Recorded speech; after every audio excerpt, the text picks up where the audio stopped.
Novembre 2015, la Côte d'Ivoire est déclarée pays libéré de la poliomyélite. De 1994 à 2011, on n'a dénombré que 114 cas.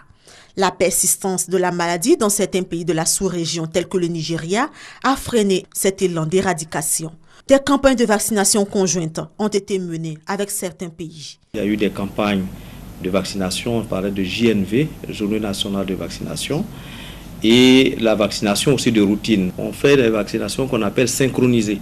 On l'a fait en Côte d'Ivoire, au Burkina, au Mali, dans tous les pays qui sont dans le même bloc, on fait la vaccination en même temps, de sorte que si même un enfant doit voyager d'un pays à un autre, cet enfant-là puisse avoir accès à la vaccination pendant cette période. Depuis juillet 2011, aucun nouveau cas n'a donc été enregistré en Côte d'Ivoire. Le Premier ministre Daniel Kablan-Duncan a préconisé en juillet 2015 l'introduction en Côte d'Ivoire du vaccin antipoliomyélitique inactivé VPI pour des vaccinations de routine.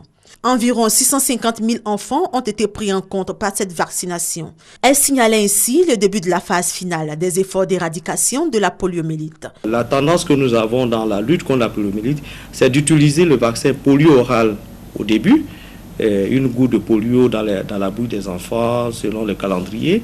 Et ensuite, lorsque on a atteint le stade que nous avons actuellement, pays libre de poliomyélite, on passe à la phase de polio injectable. Aujourd'hui, la Côte d'Ivoire peut se féliciter d'avoir accompli une prouesse, mais la vigilance doit rester de mise. Ce que nous devons faire, c'est d'avoir un bon système de surveillance épidémiologique pour détecter toute l'apparition d'un cas éventuel de poliomyélite. L'autre chose qu'il faut maintenir, c'est la vaccination. Tout enfant qui naît dans ce pays et dans les pays africains et partout, doit avoir accès à la vaccination contre la poliomyélite. Les vaccins sont disponibles, les vaccins sont gratuits. Depuis 25 ans, le 24 octobre est déclaré Journée mondiale de lutte contre la polio, avec pour objectif éradiquer la poliomyélite.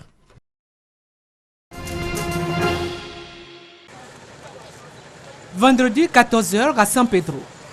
Nous sommes à l'entrée de la ville, après le corridor de Soubré-Sassandra, où se trouve le fleuve San Pedro. C'est dans ce fleuve qu'ont péri 3 enfants de la même famille. Ils étaient âgés respectivement de 11, 14 et 23 ans. Il y a 6 filles qui étaient en train de nager. Et 2 étaient tout à fait au bord. Et l'eau était en train d'emporter 3. Il y a une qui s'est échappée par les roseaux de l'eau. Les roseaux là, tout près là. Maintenant, les 2 autres, l'eau était en train de les emporter. Maintenant, son frère est venu dans l'intention de sauver ses 2 sœurs. Il est resté dedans. Ils ne sont plus sortis. Le courant d'eau étant violent, les sapeurs-pompiers arrivés sur les lieux n'ont pu rien faire. J'ai fait rentrer mes hommes dans l'eau. Vous les voyez, il y a lui qui a plongé. Il y a un autre, ils ont plongé. On a cherché jusqu'au fond là-bas. On n'a pas pu avoir de gain de cause. 2 corps ont été repêchés.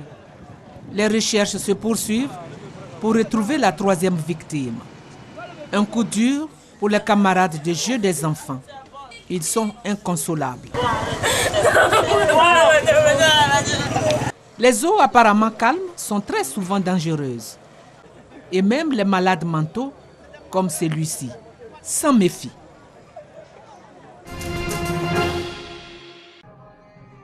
Elles sont au nombre de 33. Les lauréates du concours féminin des sciences mathématiques, physique et sciences de la vie et de la terre, initié par l'ONG Éducation, Formation, Développement Côte d'Ivoire et FODEV. À leur côté, les 12 meilleures filles diplômées au CEPE, BEPC et baccalauréat des 4 directions régionales de l'éducation nationale. Elles ont reçu des diplômes de participation et des ordinateurs. 45 filles de génie. Je suis parmi les meilleures qui ont eu le BPC cette année. J'ai eu 170 points. Avec cette tablette, je vais bien étudier. J'ai fait partie des lauréates et nous sommes contents d'être parmi ces filles car toute jeune demoiselle intelligente a le droit d'être célébrée. Donc nous disons merci à cette ONG. La valorisation de la femme et la stimulation à l'excellence sont les motivations du président de l'ONG FODEV Côte d'Ivoire. L'ONG Éducation, Formation, Développement Côte d'Ivoire a été portée sur le fonds baptismaux Adaloa en 2004 pour soutenir le ministère de l'Éducation nationale. en vue de rendre l'école ivoirienne dynamique. On s'est senti interpellé. On a décidé de réagir et d'agir. Une cérémonie pour lancer des activités de la conférence des producteurs audiovisuels de Côte d'Ivoire s'est passée. La présidente Patricia Kalou, qui a remplacé à ce poste Mamadou Latif Toungara, entend améliorer les conditions de travail des producteurs audiovisuels ivoiriens. Nous souhaitons faire beaucoup de formations parce que vous savez qu'avec la libéralisation, il y aura une grande concurrence et donc nos productions doivent respecter toutes les normes internationales pour être diffusées sur toutes ces chaînes que nous attendons. Le ministre de la Culture et de la Francophonie, Maurice Kouakou Bandama, assure pour sa part la nouvelle équipe de la CEPACI de son soutien. Nous sommes donc venus pour lui exprimer notre félicitation, également notre soutien en raison de la convergence de la vision que les producteurs audiovisuels de Côte d'Ivoire ont avec l'État de Côte d'Ivoire, qui est représenté par les deux ministères de la communication, de la culture et de la francophonie. Autre temps fort de cette cérémonie, l'hommage rendu à des producteurs qui ont permis au cinéma et à l'audiovisuel ivoirien d'écrire ses plus belles pages. Avec des bonnes volontés pour démarrer les choses, quoi. Bon, moi personnellement, ça m'a fait plaisir d'être là, surtout d'être honoré. C'est le lieu de rappeler qu'en juin dernier, la CEPACI a organisé un atelier permettant aux producteurs de réfléchir sur des méthodes pouvant mieux réglementer le secteur. Le Cameroun est en deuil. Vendredi, un train assurant la liaison entre Yaoundé et Douala a déraillé aux abords de la ville d'Ezeka dans le centre du pays. Bilan, 79 morts et plus de 500 blessés. Cet accident de train est le second en Afrique en un mois. En Côte d'Ivoire, en septembre, un pont a cédé sous le poids d'un train de marchandises qui relie Abidjan à Ouagadougou. Il n'y a eu aucune perte en vie humaine, mais les dégâts matériels étaient énormes. Le pont ferroviaire du fleuve Nzi, vieux de plus de 100 ans, présentait des signes de vétusté. En 2015, en Tunisie, 18 personnes ont perdu la vie dans une collision d'un train et d'un camion. L'enquête a conclu à un défaut de signalisation au passage à niveau.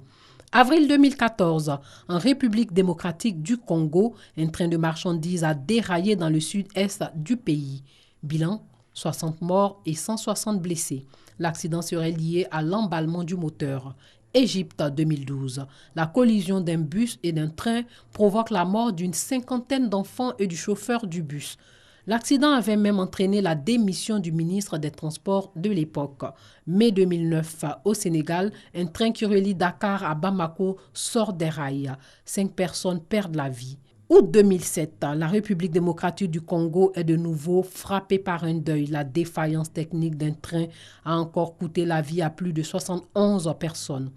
Ces accidents ferroviaires en Afrique pourraient être liés au manque d'entretien des infrastructures et aussi aux surcharges, sans oublier la vétusté des rails et des trains. Le crash de 1929, le fameux jeudi noir. Un 24 octobre à Wall Street, la crise boursière mondiale est tragiquement vécue par des centaines de personnes. Retour sur les faits. 2 jours plus tôt, Irving Fisher, un économiste, affirmait que le prix des actions était trop bas. Les spéculateurs, depuis quelque temps, en étaient conscients. C'était désormais à qui vendra le plus rapidement ses actions. Quel est le contexte? Notons que le crash de 1929 est consécutif à un cycle de spéculation dont les origines remontent au début des années 20. Le phénomène est amplifié par le nouveau système d'achat à crédit d'actions nommé le call loan. Les investisseurs de tout acabit peuvent acheter des titres avec une couverture de seulement 10%. En clair, pour $10 achetés par exemple, on peut déposer que $1. Des centaines de milliers de ménages empruntent pour spéculer à la bourse et comptent revendre leurs actions pour rembourser leurs dettes.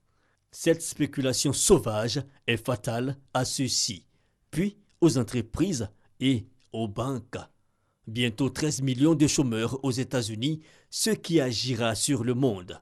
Le chômage et la pauvreté explosent et va entraîner quelques années plus tard une réforme agressive des marchés financiers. Pour de nombreux experts, C'est ce crash boursier qui, déstabilisant les politiques économiques européennes, donc l'économie allemande, aurait favorisé l'arrivée au pouvoir de Hitler et de ses partisans en 1931 à la suite du retrait brutal des capitaux américains d'Allemagne.